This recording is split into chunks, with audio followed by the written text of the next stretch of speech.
With war between Mexico and the U.S. looming, General Zachary Taylor set up his base of operations in the lower Rio Grande Valley.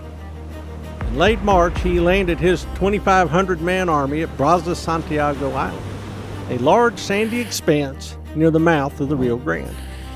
He established a supply depot there and tied it to the mainland at an earthwork called Fort Polk, the present base of the Port Isabel Lighthouse. Within weeks, his men constructed Fort Texas in a bend of the Rio Grande where his cannon could command the river and Matamoros on the opposite shore.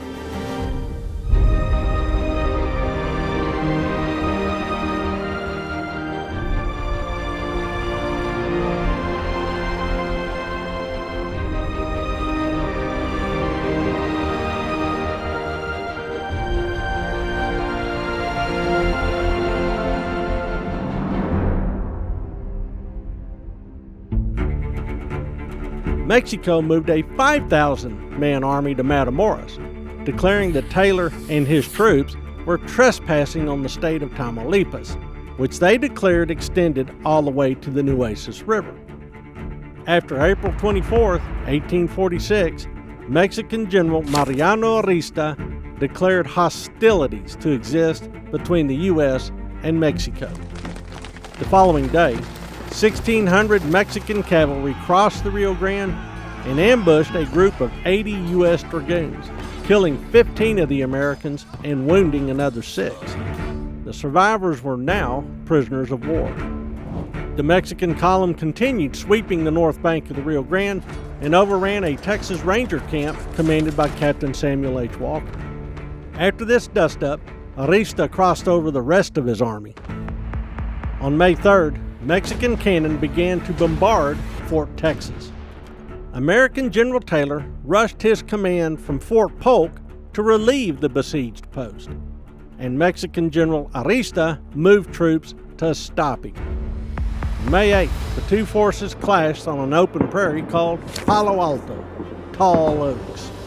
The smaller American army of 2,200 men defeated the 3,700 Mexicans, who retreated toward the Rio Grande.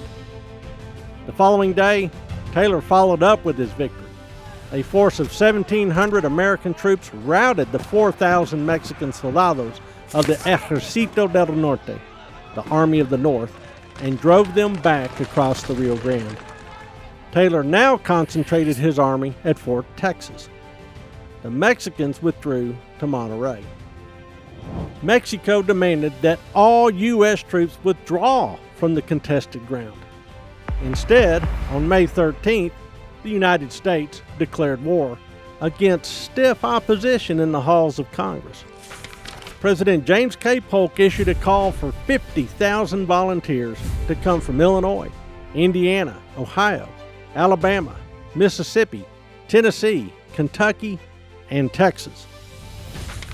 Ranger Captain John Coffee Jack Hayes gathered various commands to form a mounted volunteer regiment. One of his troopers was George Wilkins Kendall, a newspaper reporter from the New Orleans Picayune, who would report from the front and make Texans famous. On May 18th, the U.S. made progress. General Taylor marched his command into Matamoros. Additional U.S. forces marched overland toward San Antonio, Texas, intending to invade Mexico from there. A third force gathered in Kansas Territory and headed down the Santa Fe Trail to Nuevo Mexico.